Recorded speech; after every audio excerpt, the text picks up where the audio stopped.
Hi, I'm the Walmart Kmart grief at home elemental, Kira. And I'm cows sitting you down and giving you a talking to, Ben. Welcome back. Things have quite changed since you were here last. Very much so. And you're the name that we invoke the most on this show. I think at least every episode, if not every other episode, we go, and Ben Tudman told me, and Ben Tudman said this, and if I had to guess. So it's really wonderful to have you back. Thank you for having me. Yeah. So for those of you at home, this is Ben's second arrival here on the podcast, and this is the first arrival where we get to see you and gaze upon you in all your glory. So welcome, welcome. And this is not quite on the heels, but on the tail end after you've had a really victorious run at ProTour Lorwyn Eclipsed. Yeah, so it's a couple weeks since the Pro Tour now, and I picked up 10 wins there, which coupled with my 11 wins the Pro Tour before has put me kind of on the Pro Tour train, which is an exciting place to be. Yeah. This is so incredibly amazing. Congratulations. Thank you. You had a really, really fantastic showing. How are you feeling? How are you feeling? How are your chops after, in the aftermath of this event? How are you feeling? Yeah. The trip itself was a little bit tumultuous. There was a snowstorm in the US, which meant that I arrived a day later than I intended, and my bags arrived a couple of days later than that. Oh. My deck was in my carry-on, but a lot of the rest of the cards and the draft product that I brought was all in my... So anyway. Whoopsies. So, and I kind of dread these trips because I'm literally going there for the minimum amount of time, just getting away from work, and it's 30 hours kind of doorstep to doorstep sort of stuff each way for a 7-night trip or however I've configured it. But I was playing the tournament and I just was overwhelmed by a sense of this is why I do this. This is why I travel halfway across the world when I am a genuine homebody. It's such an awesome experience. It's exciting to be a part of. It's really nice to feel part of a wider connected community. Obviously everyone around here is not homogenous, but similar background, etc. And then playing with people from all over the world, navigating language barriers, which sounds funny, but it's actually kind of nice to be have this shared bond and have this shared language, even transcending English. And we are lucky to speak English and that is kind of the universally common accepted language. But yeah, this experience of being part of this global community of everyone, having this single goal coming into these tournaments and by and large, the process of playing competitive Magic is really nice. I very much enjoy that experience of playing good Magic. Because no offense to those playing the kitchen table or the local store, but it is a different experience when I sit down at the local store and I'm kind of feels like you're beating up someone sometimes. And You're taking some kids' lunch money. Yeah, I'm taking some kids' lunch money, and that's kind of particularly if RCQs now. I don't have to think about RCQs for a while, it does sit down sometimes, and it's oh, you're already qualified. Do you want to have the conversation around maybe conceding to me? And I'm just I came to play Magic, right? You're the big bad. It's there's a social component to all of it and all of that, but at the end of the day, it's But at the Pro Tour, it's really nice just to sit down and just play really quality Magic, and there's no. Or maybe my opponent will miss this. If you can see that they have onboard lethal on their side, you're dead. The game's over. It's a very different caliber of Magic at a very different pace. So you have now picked up enough points. You've requalified for the next 2 Pro Tours. How did you qualify for this one? Yeah, so by getting 10 wins at any given Pro Tour, you qualify for the Pro Tour immediately afterwards. And so I qualified for Lorwyn Eclipsed by getting 11 wins at Edge of Eternities, which was an RC top 8 that got me there. But because of that 11 wins at Edge of Eternities, I came into Lorwyn Eclipsed needing 8 wins to qualify for 2 more.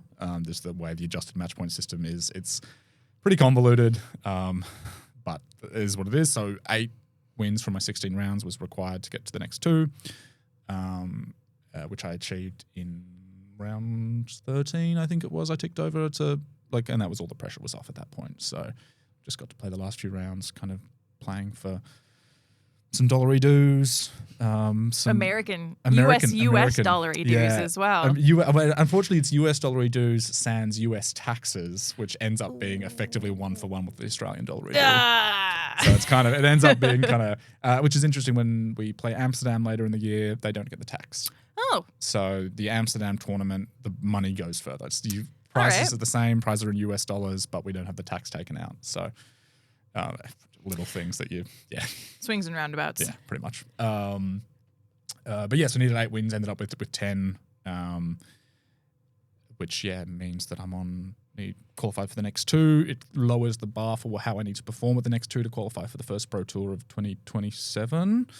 So it's probably at this, I don't want to count chickens before they hatch, but probably means will have played 5-ish PTs in a row by the time it's all said and done.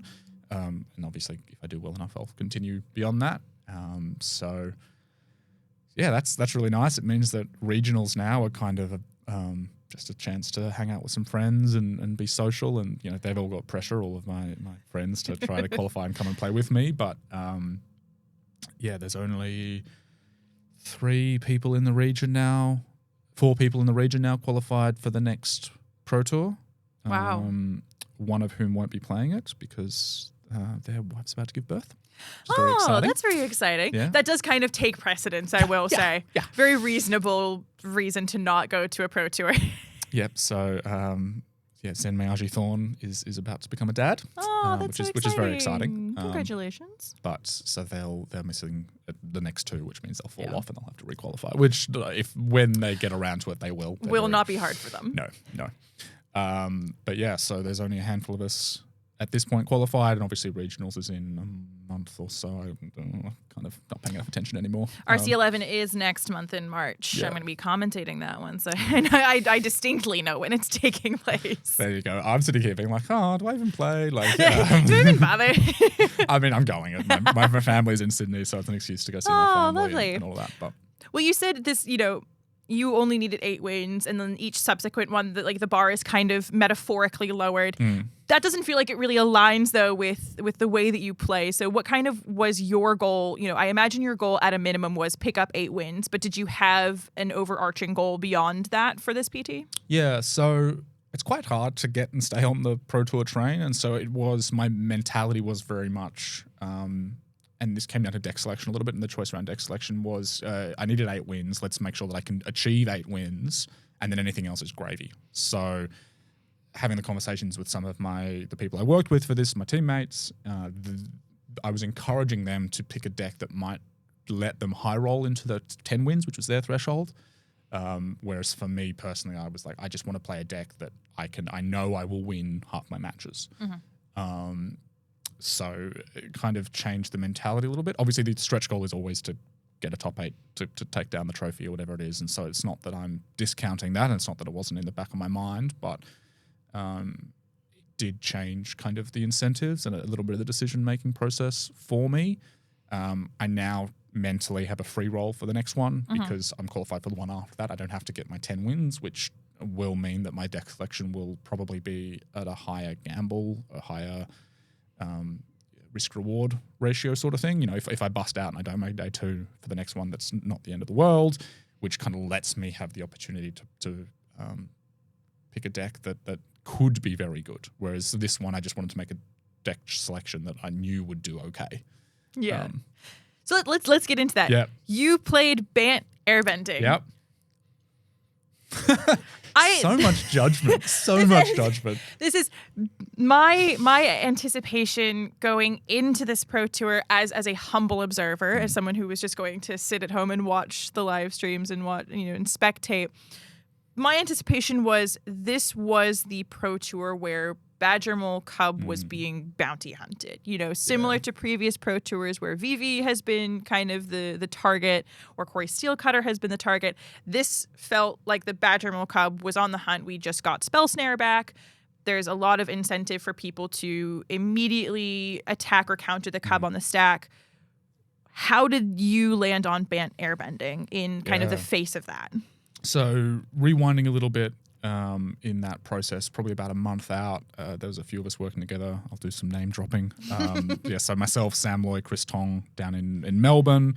We had Juzza, or Justin Chung, and Nick Talbot from Sydney. We had Matt DeWitt Dimmers from outside of Brisbane, and Jinhao from Canberra, who, though he was in China, I believe, in the lead up. I don't know. He kind of went a little AWOL. But about a month out, we were all of us were kind of focusing in on the Living End deck, the Sultai Reanimator deck. We thought that we had these elementals coming in. We had Jean-Emmanuel Duprat's Invitational card, Formidable Speaker, and that package looked really promising. We weren't necessarily wrong that the elementals were very powerful, but obviously in hindsight, different iteration, different flavor. You guys were looking at like Times New Roman font elementals. They were looking at Calibri font elementals. Like same idea, different execution. Yeah. But I mean, this was about a month out, and so we were kind of like trying to find the right build of that. In our mind, there were three main pillars of the format at this point, which was Lessons, Cub, and Living End. Living End dominates Lessons. So when you get this Wistfulness package and everything else that's going on, like we were looking at it like we wouldn't have been surprised with an 80% win rate in that particular matchup, which meant we really didn't want to be playing Lessons, and Lessons was the deck that you could beat. You'd felt confident in like a month prior to that. So we were trying to tune our Living End deck to beat the Cub decks, because that was the axis we thought was going to be most important. And we were struggling a little bit with that. Living End still has a few consistency issues and other bits and pieces. But so we kind of had it down to we didn't want to play Lessons, and so the other two were Cub and Living End. Bant Airbending is favoured in both of those. So that meant that I had it. I'd been playing it a bit. It's a deck close to my heart, so it was always on my radar.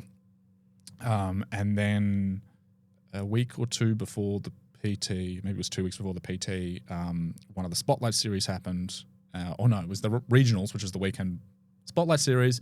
Bant Airbending had a new tech, which was Interdimensional Web Watch, I think it's called. Yeah. And that really changed the composure of the deck. It had all standard decks have like a high rolly consistency issue at the moment, which is good and healthy, but International Web Watch smoothed that out, as well as the improved mana base that we got with Lorwyn Eclipsed, which was one of the biggest issues with Bant Airbending was the mana base. And so kind of these two factors meant that it very much escalated in priority for me. So it jumped up, and I thought it was good into the metagame that we were predicting. Once again, in hindsight, the other category had like a 70% win rate or something. So it ended up being kind of blown wide open, and that we didn't predict. We saw in that regionals the weekend before the Sunderflock decks start to emerge. And so there was this, maybe this deck's good, but we kind of were a bit late in the piece, and we had quite a disrupted process with the snowstorm and everything. So we didn't have the time. Like a lot of us kind of were lost in airports in the time where we might have had the chance to pivot decks. And so we didn't kind of nail, it wasn't our fault or anything, but we lost a day and a half to travel issues, which is about the day and a half right before deck submission as well. So the time when you might have been like, oh crap, we need to pivot. Yeah. Didn't happen. So that definitely contributed to it. Nick ended up playing Thunderflock in his deck. And he's the other one who had a little bit of success at the tournament. I think broadly my thesis going in was the best card in Standard going into the Pro Tour was Breeding Pool. So my argument was you needed to play Breeding Pool in your deck. Yeah. I love that. I think that's brilliant. Yeah. And so this meant, two of us ended up on Cub. I ended up on Bear Bending. Nick was playing the Teamer, or had the Teamer colors, so also playing it. And then Sam played Kona, which once again... Omniscience. Yep. The Simic deck. And so I think as a collective 5 of 7 of us played Breeding Pool. Yeah, 20 copies amongst you. I mean, I don't know if we all played 4 of, but like it was the... and look, I don't think that was a complete misstep. I do think what we really saw this Pro Tour was the ability of some of the larger, more coordinated, well-organized teams to innovate on a format, which is brilliant, and it was really good. And I think it's flowed through, and we'll talk a little bit more about the metagame moving forward later. But the ability to have 3 or 4 brews, effectively, or new decks, new archetypes kind of burst onto the scene was really cool.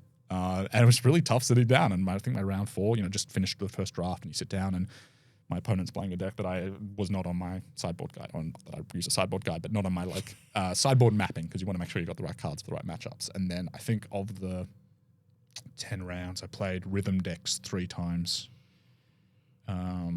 Meia once, and then the other 6, give or take, were not, I didn't plan for. Awesome. Fantastic. And obviously, the Cub decks kind of got beaten up by, I think if everyone was still playing Lessons, Cub was going to do well, but everyone in that Is It space definitely innovated. So we ended up with the Spell Elementals deck. We ended up with, and we once again, we theorized and didn't pull the trigger on Deadly Cover-Up being a good card in the format, which is in the Excruciator sort of package side of things. I think Sam had an early draft of a Spell Elementals deck, and we just kind of run out of time. So yeah, he did some really good work brewing, and we didn't kind of bring it together, unfortunately. But yeah, so I ended up on Bat and Airbending. I think my acknowledgement of the Elementals decks was I put 2 Tashana's Tidebinders in my main deck. Yep. Which was good. I was happy with them. I talked a little bit with my friend Cyprian, who top-8'd with Ban Airbending about. And I think that is something to keep in your quiver moving forward. I'm not saying it's right for every metagame, but Tidebinder in particular against Sunderflock, which is the thing trying to, Sunderflock is this, and there's the bounce off earlies to disrupt your Cub draws, and then Sunderflock at the end of the game to just kind of completely reset one side of the board. Tidebinder, quite a natural answer to that. Yeah.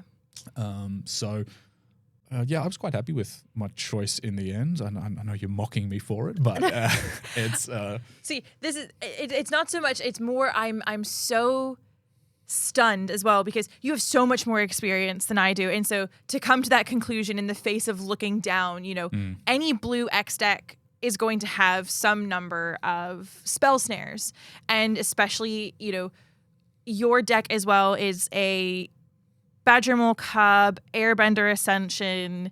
It feels like there's multiple targets to lose out to spell snare, but I suppose in that kind of consideration, they've only got a maximum of 4 of them, and you've got 8 to 10 2-drops, so you're going to win out some number of times. Yeah, Doc Orlock's the big one, so that's the real threat, and that's the one that is a concern. One of the innovations that Interdimensional Webwatch, we realized that allowed you to replace Doc Orlock with Spider Manifestation as well. So there was another combo line activated, which helped smooth the process out. But the Spell Snare we didn't think had a natural home. Yep. And so all the decks that are touching blue, it wasn't they weren't wanting to be reactive in holding up counter magic. So we didn't necessarily, Spell Snare was going to be played. It's a great card, but we weren't hugely worried about its prevalence necessarily. We didn't think Dimir Mid was particularly well positioned, which is the only deck we could really think of that would naturally home it. Obviously, lots of blue decks turned up we didn't anticipate, but that's okay. So we weren't too worried about that. I will say, for my sideboard mapping, and once again, chatting to the guy who top-8'd with the deck, he was on the same page as me, we boarded out Cub a lot.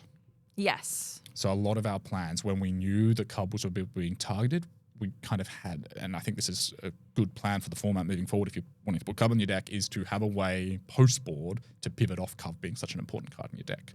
Now, this might be an argument against the Simic Rhythm decks in that they are very much built around Cub, whereas Bear Bending, it kind of doesn't matter. There are decks running around, or versions of the deck running around, that don't play any mana dorks. You can just play a more just conservative, slower control deck. I do think Llanowar Elves is very good.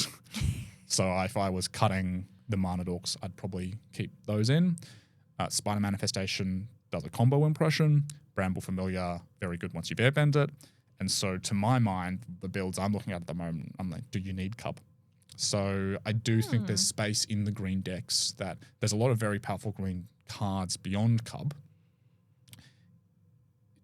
if you have a plan to board them out, if you want to explore other ways that maybe can have cub in them and can have some explosive draws, but maybe don't make that a part of their pivotal game plan. Yes, I am leading you somewhere, and I think you know where. There are decks that can use cub without being reliant on cub, and I think that's probably the sweet spot for the cub decks moving forward. Simic Rhythm or Bant Rhythm or 5-color Rhythm, whatever we're up to with those decks. They are targetable, unsummon, bounce off more accurately, sets you back a turn or two, particularly if that kind of, don't play a 1-drop, Simic Cub on 2, put my land forward, I will unsummon that card. You've missed your land drop for the turn effectively, right? Your Cub's doing nothing, you're back a mana, and your opponent has spent one blue pip and 1 card to do this, and it's a massive blowout. So where this leads, decks that can use Cub, because it is a very powerful card, but don't rely on Cub, I think will continue to have a strong position in the metagame. I mean, I'm not trying to dismiss Simic, I think, or the rhythm decks broadly, because they kill on turn 3, right? Like there's the kind of anytime your opponent doesn't have bounce off or whatever their appropriate answer is in hand, the game can just be over before they can react. But I do think that in particular of the green decks, landfall is looking quite strong because you can play the cub. You've got a Nadu impression going on, which is the new innovations in that deck. And so I think there's scope for that deck to be one of the premier green decks moving forward, maybe replacing Rhythm, maybe just sitting side by side. It's an enjoyable place to be. I think the metagame is wide open at the moment. And the other thing with the metagame being so wide open is that week to week we'll see what the best deck is will change. And so right now, as time of recording, I'm eyeing off maybe Landfall is the best deck. By the time this is released, that probably won't be true anymore. So how did you... what did you think the field was going to look like going into this event? Yeah, we thought Living End would be the most played deck, and I can't remember exactly if it might have been. It was Simic Rhythm. Oh, yeah. So Simic Rhythm and Living End, we had as top 2, which I think I talked about in our kind of a month out numbers, which was what happened. It just was that some of the larger teams had figured out how to attack both of those decks at the same time. Yeah. So we got the metagame pretty close. What we didn't anticipate is others had found such effective ways to attack it. And I felt good about both my matchups. Like Rhythm is always a bit of they can kill you on turn 3, right? Like sometimes it just doesn't, what you do doesn't matter. Particularly if you're trying to fight fire with fire, which the way I built Bear Bending with 4 Cubs is you're trying to do the same thing that they are, which means if you're on the draw, high levels of risk. And Bear Bending has quite a comfortable matchup against Living End. So they can do their combo and you can just untap and kill them, which is, it means that they have to tap 4 mana to put Superior Spider-Man on the stack. And you can resolve, wrath my board, that's okay, I'm going to kill you next turn anyway. Yeah. Obviously, there's a bit of setup involved there, but the fact that you have Kutzel's Flanker, you've got Tidebinder, Aang also, they can make a cavern naming human, uncannibal Superior Spider-Man, doesn't matter, I'll airbend it anyway. Yep. The elementals help a little bit, but they're also 2 mana for a Thoughtseize is not really where it's at, which is what Deceit kind of is. So I felt very good about my Living End matchup. I felt 52% against the Rhythm decks, which is all you can normally ask for. Obviously, other people figured out how to attack it much better than that. And then Lessons, I had a good sideboard plan for, which was we thought that people would bring it, even though we thought it was poorly positioned. And we weren't wrong, but people innovated out of it. Dimir Mid, I wasn't hugely worried about, and that was kind of and we thought there'd be more Bear Bending, and there was a bit. I think it might have been the 4th played deck or something. I believe it was 4th. It was 3rd or 4th. Yeah. So I was aware of that, and definitely had Aven Mind Sensors in the sideboard, which is the Mirror Breaker. But at the end of the day, we weren't necessarily wrong in our metagame predictions, but what we were wrong in was that there were very good options that we hadn't explored. And I think that's a time and confidence. It's very hard to be confident in a brew when you're kind of stepping up to this stage. It's not my specialty. But yeah, the metagame was what we more or less anticipated. We just didn't nail the evolution that came out of it, which is really exciting, right? Mm-hmm. It's standards is at its best when innovation is occurring. And this is why, if we rewind to last year, people were getting a bit sick of it because there wasn't much innovation, because it was very hard to beat the best decks at various points in time. So Vivi, and then prior to that was Cutter. Yeah. They're hard decks to go up against. Yeah. What was your favorite moment, best moment, most memorable moment from this event? Yeah, so I'm just name dropping at this point. Please. But Cyprian we will team together for Age of Eternities, and it was really nice catching up with him and a few others. But Thursday at the players' party, he came over and gave me a hug, and we chatted for a bit and stuff like that. And so in round 15, when he won his match for his 12th win, he was jumping around like a lunatic. He's top-aided, jumping around like a lunatic. I'm crying happy tears. I gave him a big hug. So for me, it was very much the getting to enjoy his success. And I do think, to me, a lot of competitive Magic ends up being around when you have a community and when you have friends doing these things. When one person succeeds, like that's really wholesome and warm, and I'm tearing up now just thinking about it. And so very much for me watching, because I kind of ticked off my goal, and it was kind of like, I'm not going to top 8, but pressure is off and all that. But seeing him succeed was really awesome.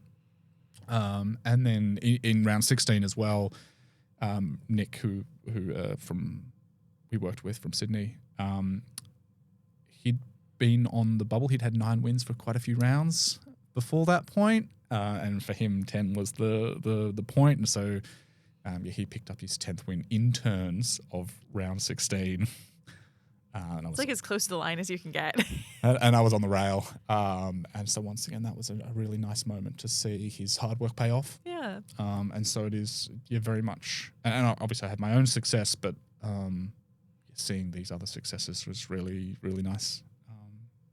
And once again, it makes you feel part of that community. And whether or not you do well, if your friends might be having success, like it can always just kind of reinvigorate you. So I felt really good watching both of their independent successes, which is cool. Yes, it's easily my favorite moment. Like, I'm sure the Magic was good. And the Magic was good. The Magic was good. But irrelevant. That's what we're here. But, watching people succeed and the emotion and the effort that everyone puts into these things pay off is awesome. Yeah. It's what we do together. The magic is the gathering, right? It's all of our collective wins. It's seeing your friends succeed. That's fantastic. Yeah. Thank you so much. Well, look, that's going to do it for All About You, because we have to take time to focus on you and focus on your successes. And congratulations again, requalified for the next 2 Pro Tours. So I look forward to having you back even more in the future to further talk about. Excited to come back, yeah. Yeah, fantastic. Well, thank you so much. And don't worry, we've got even more. We're going to bring Ben back for another episode where we talk further about the Pro Tour metagame, how Standard is changing, and what is coming next in the world of Standard. See you next time.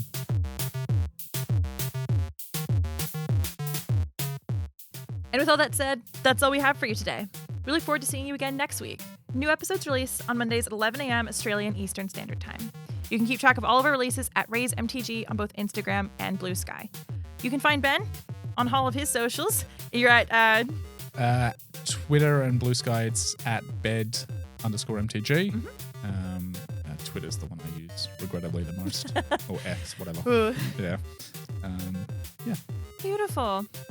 Thank you guys so much, and thank you to the Hen House Recording Studio for the ongoing use of their space. See you guys next week.